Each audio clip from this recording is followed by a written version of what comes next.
The year was 2003, and we weren't allowed to use the internet. The country I was assigned to research was Burkina Faso. Do you think that my school library in Cumming, Georgia, had anything about Burkina Faso? So what Probably do you do the in that tiniest situation? little blurb in the encyclopedia. Oh, I use the internet. Welcome to Millennial, the home of pretend adulting and real talk. I'm Andrew. I'm Laura. And I'm Pamela. And Real Talk Netflix has a new show for people to air their grievances after they sadly pass away.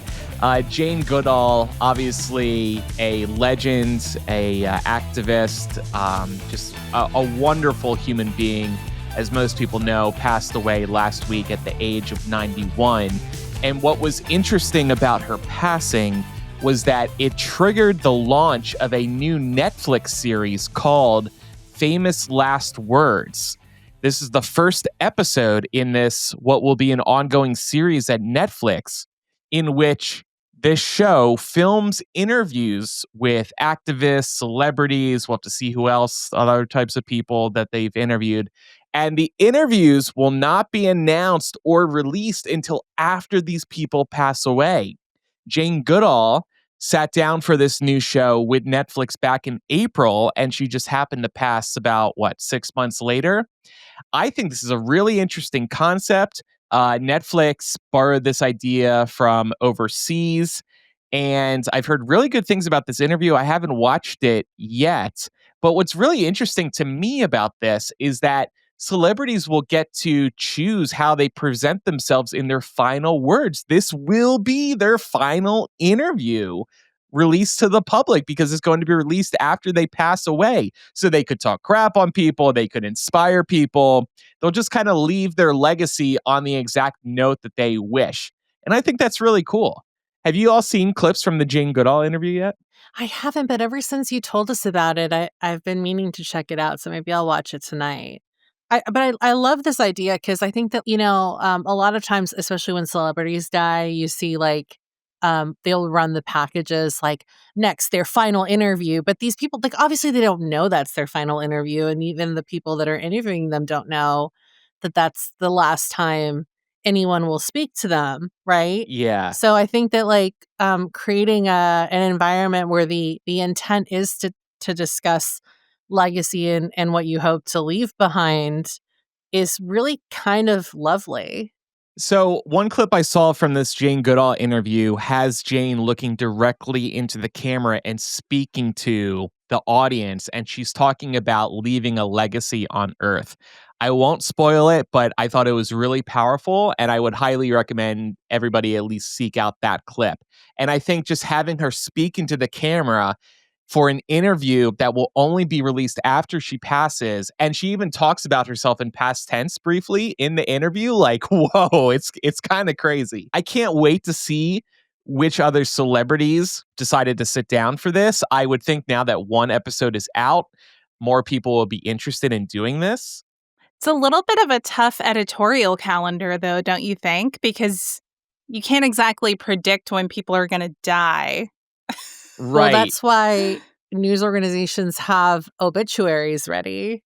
Yeah. And they get updated yearly so that they can push those out. I think it's going to be similar to that. They're just going to start building up their Rolodex. But I guess what, Laura, you're saying is the interviews are going to have to be a little evergreen.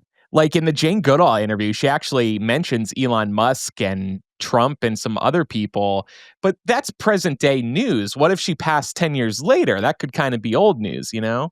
Yeah, I don't even think that's so much a problem. I guess I'm just thinking about how do they strike the right cadence to be interviewing people that they're fairly certain are going to die soon so that Right. they can release enough episodes to keep people interested.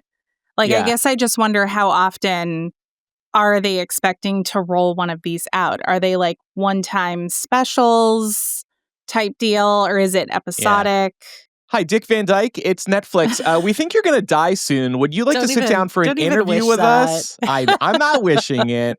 I thought you predicted Dick Van Dyke was going to I die think he's this year. predicted Dick Van Dyke every year for the Yeah. last few years. I Oh, won't man. anymore. I won't anymore. This will be the year then. Yeah. Andrew killed Dick Van Dyke. You heard it here first. But Laura, you're right to your point. Like Netflix, the CEO is sitting there like salivating, waiting for somebody else to die who they interviewed so they Yeah, could release another. It really does bring death predictions to a whole new level. Oh, and the conspiracy theories are going to get wild, y'all, Yeah. because Yeah. people will definitely start believing Netflix took this person out so they could air this interview. We really wanted Like to Ted get out the Sarandos, interview. the secret hit list. We really wanted to get out this interview with Julie Andrews. It was really good. We couldn't wait a second more. If Netflix approached you two, would you be like, yeah, I'll do it. Sure, I'll sit down. Well, not after finding out about the secret hit list. No, I think that, like, I feel like, wouldn't you be honored that they would think you were interesting enough to want to do this? Yeah. I think I would. I think I would be a little shocked, honestly. But I would do it because at the end of the day, if like we're signing a contract and they're promising this shit does not come out until after you're dead, what do I care? Yeah, exactly. That's Yeah. the beauty of it. I That's would true. definitely talk shit on some people. I'd probably Yeah. share some family drama. I'd talk about the Ooh. biggest issues in my life. Yeah, if I'm a well-known person, I'd Oh air, man, air some Andrew grievances. after dark, Andrew after death. It's like everything I really thought. Yeah, the truth. No, we don't need a Netflix series to interview us. We do have After Dark on our Patreon where we can securely drop all of our secrets. And in fact, this week we'll be talking about midlife crises because I hate to break it to y'all, but we can argue that millennials, especially those in the upper bracket above 40, are now middle age. Sorry, but it's true. So we'll talk about our own midlife crises and what our pals have been going through. We got some responses over on our Patreon. Yeah. And speaking of our pals, this show is brought to you by listeners like you. Thank you to recent patrons, including Shane, Elena, and Scott. You can enjoy all of the gossip behind the scenes in After Dark. We have tons of great perks at patreon.com/millennial. You can get started today with a 7-day free trial to check out all of our bonus content. That also includes live streams and ad-free episodes. And if you sign up for an annual subscription, you'll get 15% off your membership. If you want to wear your love, you can visit shop.millennialshow.com to grab official show gear. We'd also appreciate it if you told a fellow millennial about the show, and make sure you're following us in your favorite podcast app. We're going to take a quick break and then discuss teachers and AI and how they're battling it. So we'll be right back.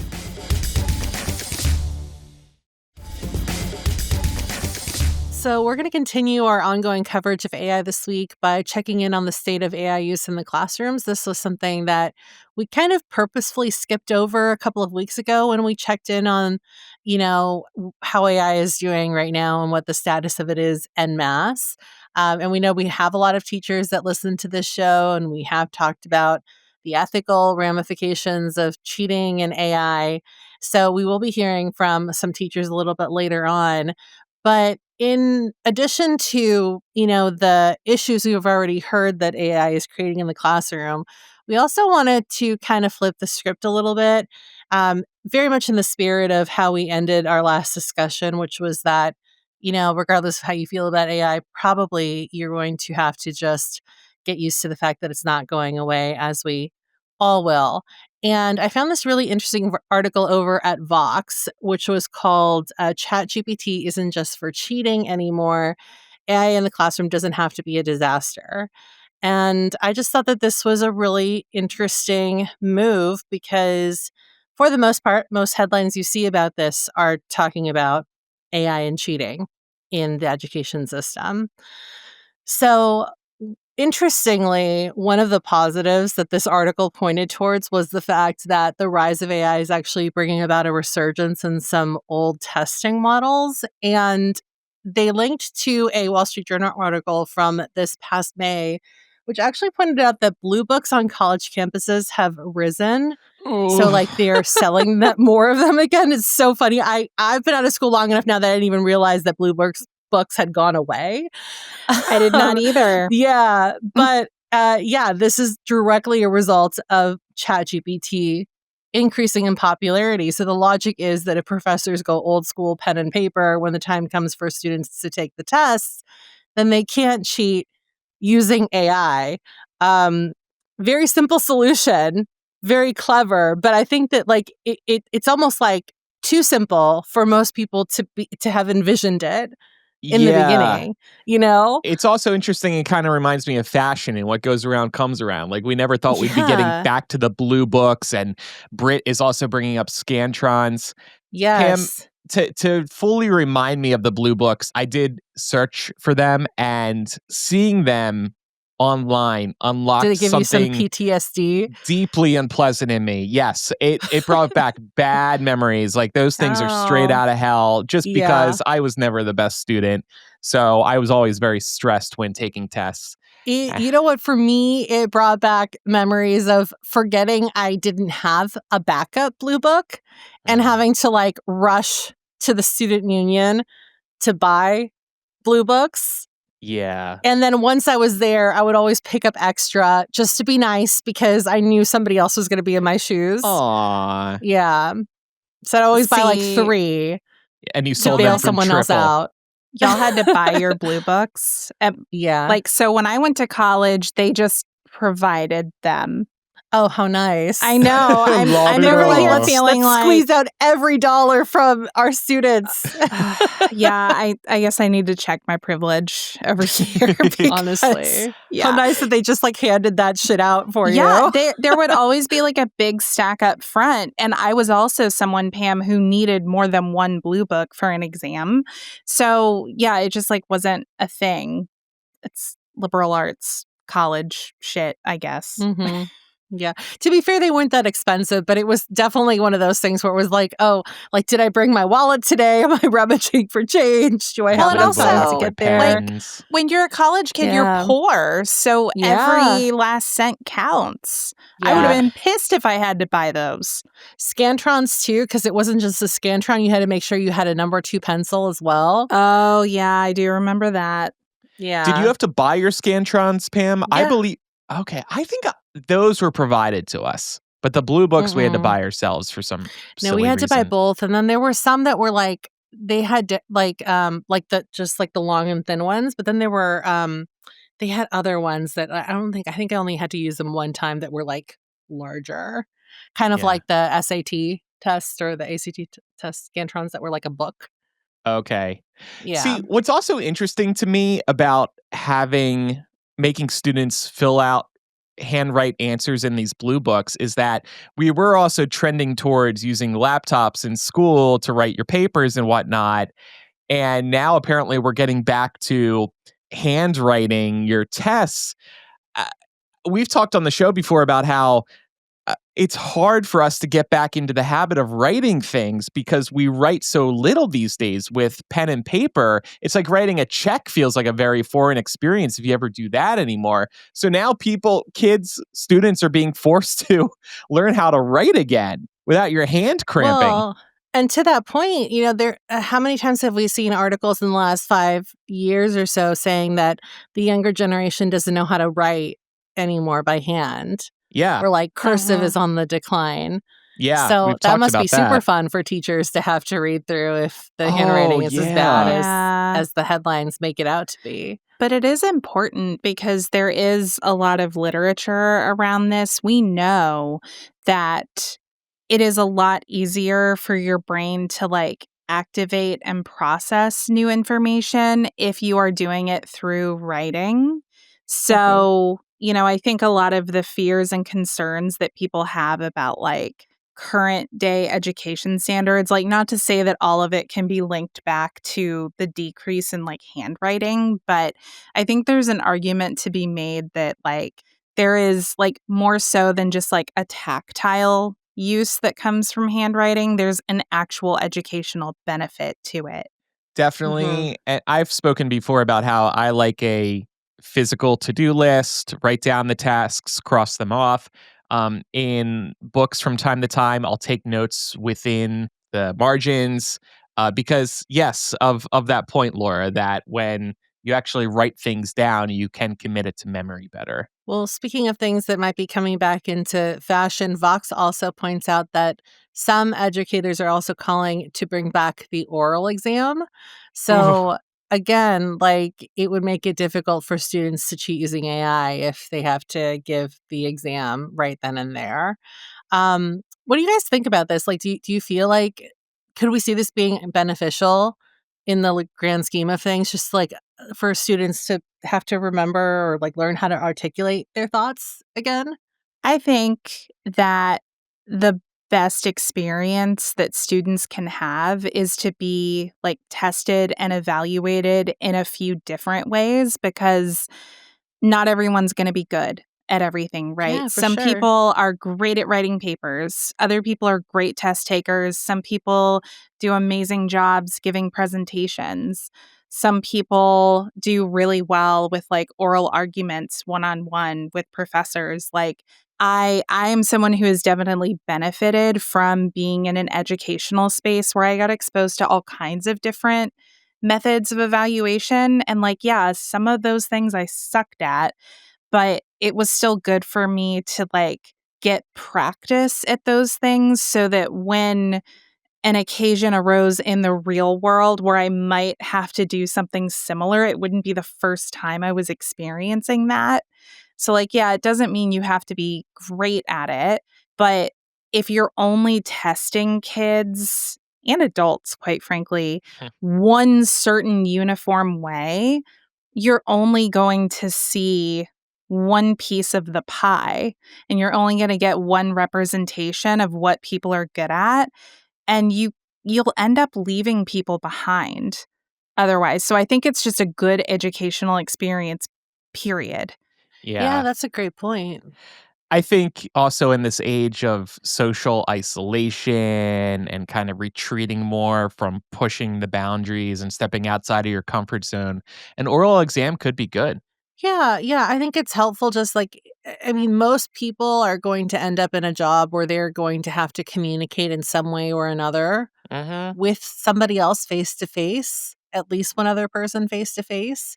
And so in that sense, I think it can be helpful. This is a self-serving comment, but maybe, just maybe, all the podcasts that people have listened to are training them on how to crush an oral exam in terms of your delivery. I mean, I Yeah. know that you're joking, but I Not feel like really. podcasting has definitely helped me because we kind of have to prep in advance a little bit to talk about Exactly. these things. Yeah. So, yeah, you kind of have an idea of what you want to say. Yeah. Podcasting has made me a And then better also, communicator. yeah, and then also things come up on the fly all the time, so Mhm. it's been helpful. Yeah.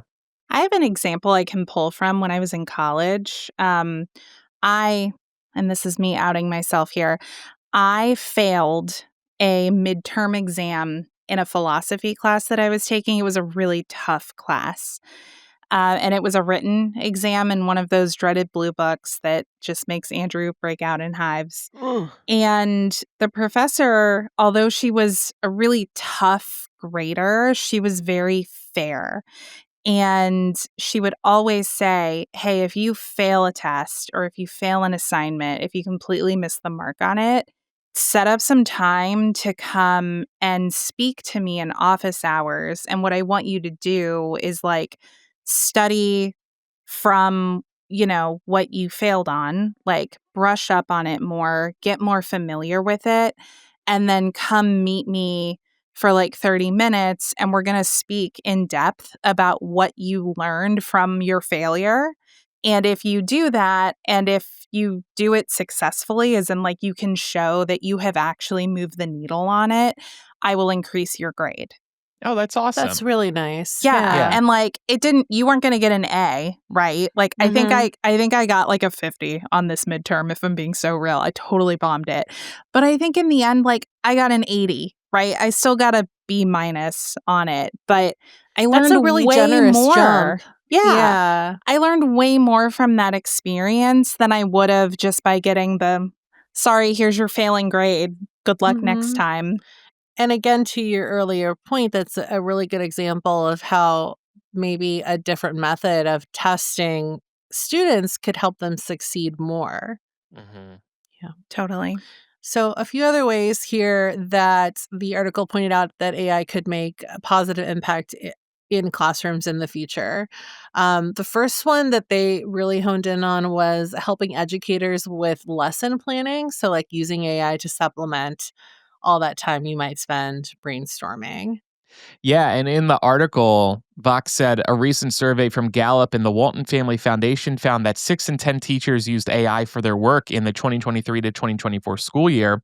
Those that used AI weekly, about a third of the teachers surveyed, estimated it saved them about 6 hours each week, which in the best of circumstances could mean that 6 more hours of FaceTime with students. 6 hours a week seems like a lot of time saved. So that's awesome. Teachers are Yeah, overworked. You think about how they're grading outside of school, lesson plans outside of school hours. That's pretty significant. Shit is time hmm consuming. Hmm. yeah. And then the next one, this is probably one of my favorite points brought up, is that it potentially in the future, AI could help provide low cost virtual tutors for students. So, like, like a software could be made that would be that the schools would pay per student to have access to. And then if you need help with your math homework, for example, you could just ask this AI tutor to help you out. And I think that is incredible because tutors can be really expensive, Yeah. and rightly so. I mean, those Definitely people are can, experts, but not everybody can afford them. So this would really level the playing field a lot. Hmm. for So with sure. these tutors, so you'd still be working with a human, but it's like sort It of would just be assisted like by. if like I think it would be like assisted. So if you went home and had homework and you didn't understand how like to do the math problem, for example, then you would have access to this kind of like AI chatbot that you could Mm. then ask your question to. I guess, and we'll get into this a little bit with some listener feedback, but it's also a trust issue, I think, too. How Yeah. much can you trust these AI assistant Right. chatbots? Mhm. Yeah, so I guess that's why it's like a future endeavor, Yeah, to that point, 'cause we know for firsthand that AI is not always accurate as yeah, it stands right now, Yeah, so frequently not. yes, And, like, the thing we talk about this all the time, but the thing that is so funny about AI is it will not only be wrong, but it will be confidently wrong. yeah. I saw a good post the other day. The dumbest person you know is currently being told you're absolutely right by ChatGPT. Yeah, yeah. Laura, if you were a teacher today, would you be terrified by AI and how kids in particular are using it to cheat? It's a good question. I mean, just first of all, throwing out there, like, we're about to hear from some teachers who have, like, way more relevant current day experience to speak to than I do, so I don't wanna diminish anyone else's thoughts. I kinda wanna say no. I don't think it's especially helpful to lean into being terrified with something like this where there's not anything you can do about it being here, it's here. So, I think it's a more useful approach to say, like, how do we figure out, like, the most ethical way to use this? And how do we teach students to use it as a tool, not as, like, a do it for me? Um, Yeah. I think what's actually way more terrifying than AI is the sheer lack of critical thinking that exists today, and I think that's the way more damning issue facing us. Again, not saying AI is totally, uh, like, lacking any areas of concern, like, there definitely are environmental impacts, of course, like, people leaning into the lazy and that having an impact on, like, academic work being put out there, but also, like, different kinds of work. I mean, we've seen the White House use AI to come up with executive orders. It's fucking crazy. So, Yeah. like, there are definitely issues to be concerned about, but I just don't know that I really roll my eyes a lot at, and it's usually Facebook. It's like usually people on Facebook, like, fear mongering about how AI is like the worst thing to ever happen. Hmm. And I don't think that's helpful. Yeah, the laziness aspect scares me a lot because I think once you dip into that laziness hole, it's hard to dig yourself out again. you think about maybe where your career is at or your personal life or your chores. Like once you start getting really lazy, it's hard unless your back's against the wall for whatever reason in life. Mhm. Like you're going to continue to be lazy. And I worry that AI being used as shortcuts for students in school is going to make them really lazy. I have to write a whole paper now. How do people Well, do this? Like, and to that point, writing's a muscle. I help my yeah. friends every once in a while, all the time, just with like editing their stuff, like a cover letter here and there, nothing too crazy because editing takes time. And like sometimes I see them get like super embarrassed a lot of times they'll just be like, "Oh, I used to be so good at writing." It's like, well, yeah, but you're now like so far removed from school and you're in a career where you don't have to write so much. I write every day. Hmm. Of course, Right. I can catch this stuff super quick. Yeah. Yeah.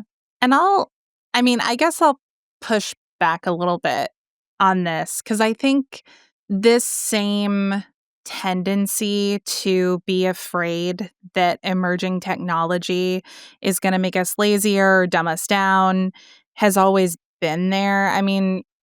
I literally remember people freaking out about spell check and how people were going to become Hmm. horrible spellers because they weren't going to have to learn to do it by themselves. And like, obviously in 2025, that sounds like the most ridiculous argument, really, in an era where our smartphones and our keyboard, like everything's auto-corrected.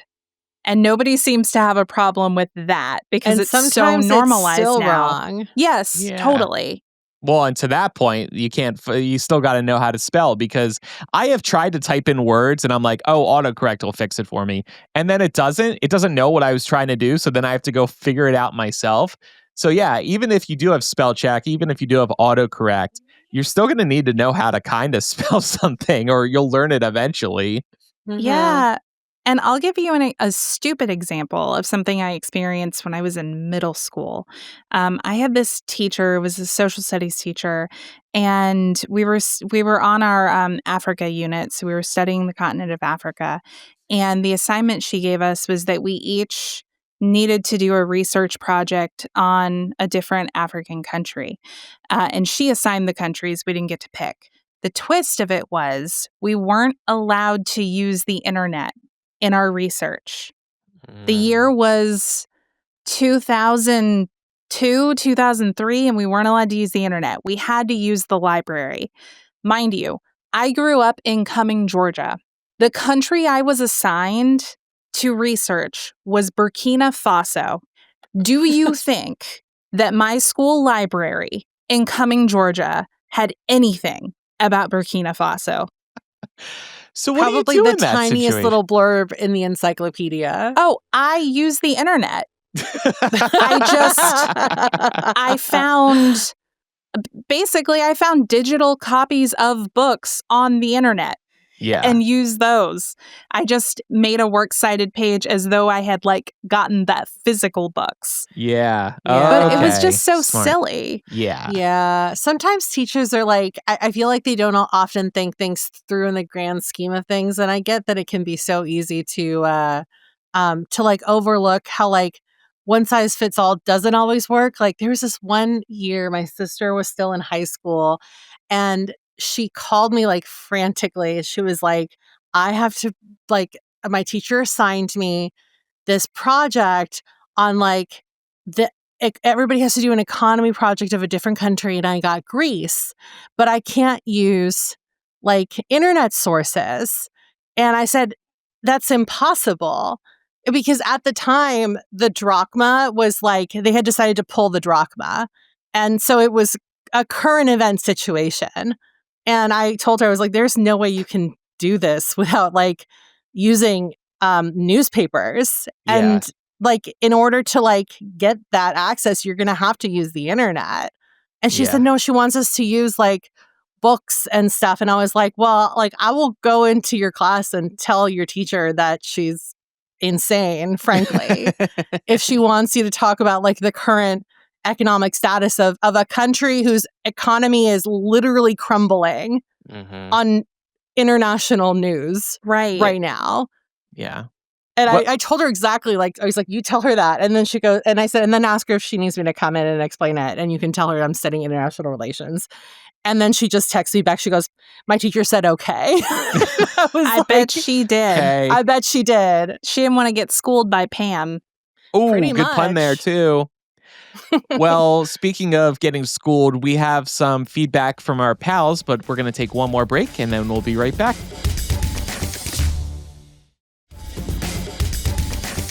All right. So obviously we can commentate on this all day long, but we're not experts with boots on the ground here.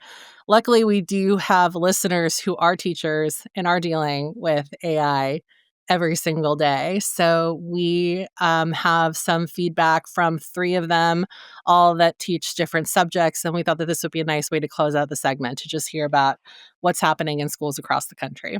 Yeah, so Blake, who is a high school social studies teacher, said, AI has become a general concern with educators, but there's no one-size-fits-all solution. When AI like ChatGPT arrived a few years ago, my school set out several times to discuss and talk about how to use AI in our classrooms. Part of that discussion included thinking about rethinking some of our assignments, especially ones that AI could do on its own. Beyond that, our school has not come up with a clear solution that works for most teachers. There have been uses of AI check websites, but they have often been inconsistent with student work and still require teachers to hand review. Much like phones, AI is still figuring out its place in the classroom, but there are already some changes in place. In general, a trend I've noticed even before the big rollout of AI is a move to in-person assignments without technology in response to students using search engines to cheat on their assignments. In the future, AI will most likely be used for tutoring to positively support students and adapt in real time. The move appears to adapt the technology as a tool in addition to the skills and knowledge learned in class, but not as the tool or single source for tasks. There are also issues with the reliability and correctness of these tools that are still unknown. Students have provided sources that do not exist, as the program they were given simply makes it up. I predict the need for media literacy, and especially when it comes to using AI as a tool and how to check its work. 100%, yes. Yeah, Blake mentions that their school system has not come up with a clear solution. I think the other issue is that AI is going to continue to evolve. So it's going to be like playing whack-a-mole forever. And then those AI check websites, yeah, they've been found to be unreliable. There have been a lot of false positives. Even if you submit a paper and it says it is AI, it might not genuinely be AI. They're just not reliable. It's kind of crazy to me too that the one workaround that the administration is giving them is like, well, why don't you just rework your assignment so that students can't plug that into a robot? Yeah. That seems like so much extra work, and I feel like it's probably a taller order than we think it is to come up with like an assignment that is AI proof completely. Right. What would that look like? I don't think anything's AI proof a at this point. collage using like magazines or something. I don't know. I think if people really want to cheat, they're going to find ways to cheat. They always have. Like, obviously, during our days, it looked a little bit different. But, like, I even remember seeing cases where people would, like, write notes on their hand or something to take with them to an exam. If there were enough people sitting in the exam hall that they wouldn't be easily spotted, like, or on their shoe sole, ankle. Like, if there's a will, there's a way. You're right. Yeah. To that point, I was telling Andrew that I don't know if you've seen this, Laura, but teachers on TikTok are saying that ever since some school districts have started taking away phones, what the kids have been doing is inviting all their friends into a Google Doc, because Google Docs are allowed, and then they all just chat in there. So they basically have reverse engineered AOL chat rooms for themselves. Yep. That's crazy. That does not surprise me. They learned that from podcasters too, because that's what we do basically while podcasting is talk in the Google Docs. Yeah, but I do also wonder that if you were to say to students, if you were the teacher and you said to your class, hey, don't think about using AI to gather information because the AI might end up giving you sources that do not exist. I wonder if the students would even believe the teacher, because they might be thinking, oh, the teacher's just saying that to to push me off this strategy. If I were the student, I would be inclined to still risk it. Or you got to at least check your damn sources. Yeah, Justin they is used to bringing tell up. us that about Wikipedia. Yeah, Justin's bringing up in the Discord chat. I always say the media literacy class I took in college was the most important class I ever took. Always have multiple sources. That's one I took in college as well. Absolutely. Should be required. We've said it before. Moving on, our next email comes from April, who is a middle and high school music/orchestra teacher. April says, I think it's not simply a concern in terms of cheating, but also in terms of media literacy. There's that concept again. One of the classes I teach this year required students to do a research project, and I really emphasized with them that 1, Google itself is not a valid resource. 2, the AI box at the top of a Google search is not a valid resource. 3, AI can be wrong. My hope for emphasizing these points is that students dig deeper and don't just trust everything they see generated at the top of a search engine. I just started in a new school district in both this district and my last one, I have not really been given tools to combat the use of AI, particularly when it comes to cheating. Our school platform, Canvas, has an AI check feature where you can auto-check if students have used AI to generate text. That is about it. Other than that, I've found that the training they've given us has mostly been on how to use AI ourselves to create teaching resources like assignments, tests, fun lessons, etc. I could see the future of AI going lots of different directions. Some of these directions would be really disheartening if students learn to depend on AI to do critical thinking and writing for them. I think it could really do a lot of harm for this upcoming generation. I would love to see AI help spark creativity in projects, help students with the tools they already have at their fingertips, and embolden them to try new platforms and methods of showing and sharing knowledge. To me, AI should be a tool we teach students to use that helps their own ideas become even better, rather than becoming dependent on it to create the raw content.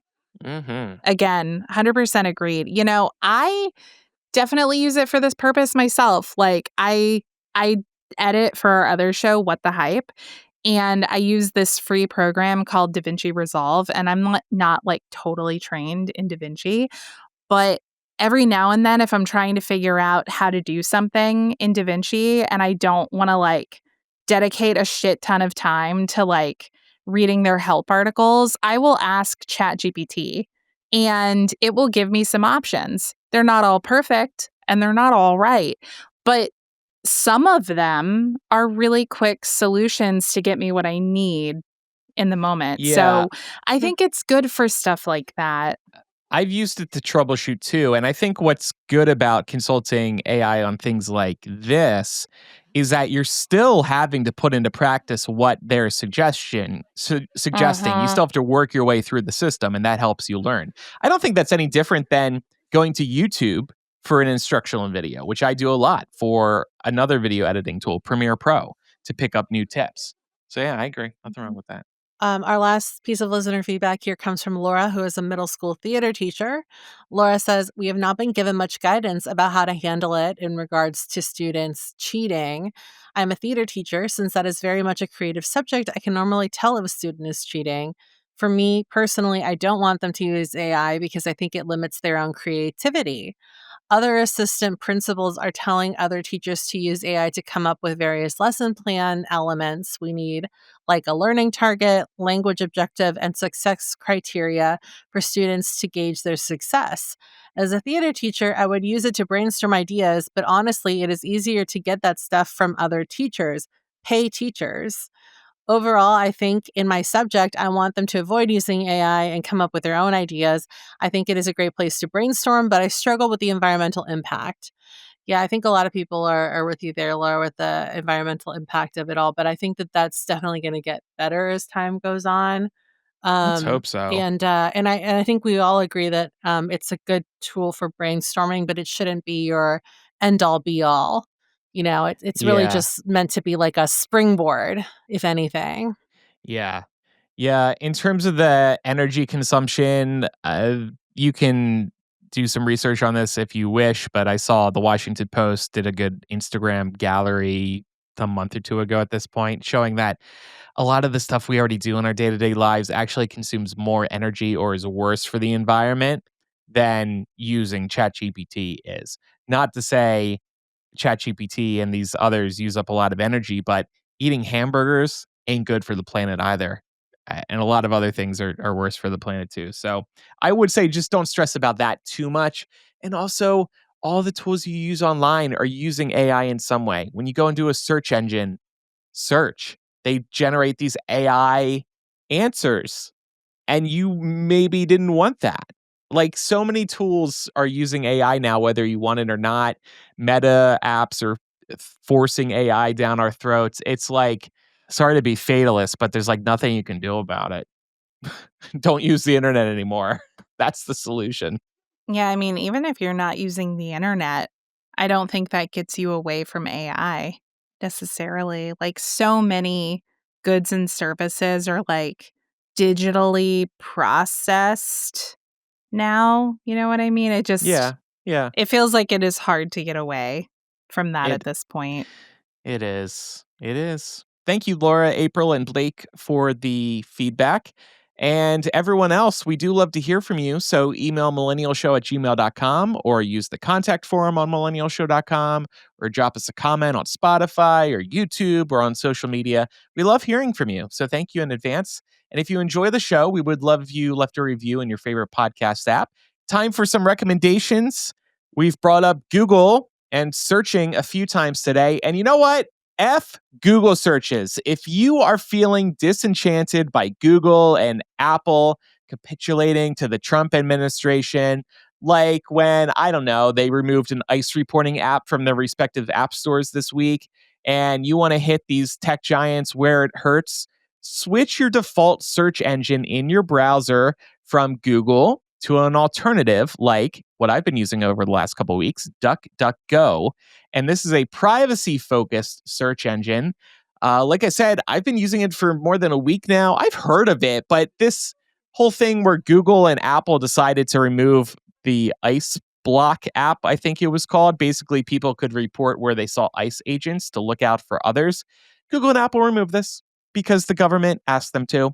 F that. I'm switching. And this is an easy thing for people to do. DuckDuckGo has been great for me. I've had no issues with the search results I've had. They even have an AI generated answer section at the top of the results, just like Google. So it'll feel very similar to you. Google's main revenue source is search advertising. So by not using Google search, this really hits them where it hurts. Do this. Easy fix. Yes, you can even change your default search engine in Google Chrome. I did this on desktop and phone, and I have not looked back. That's good to know because I feel like I see DuckDuckGo advertised more and more. Yeah, it's a good one. It's privacy focused.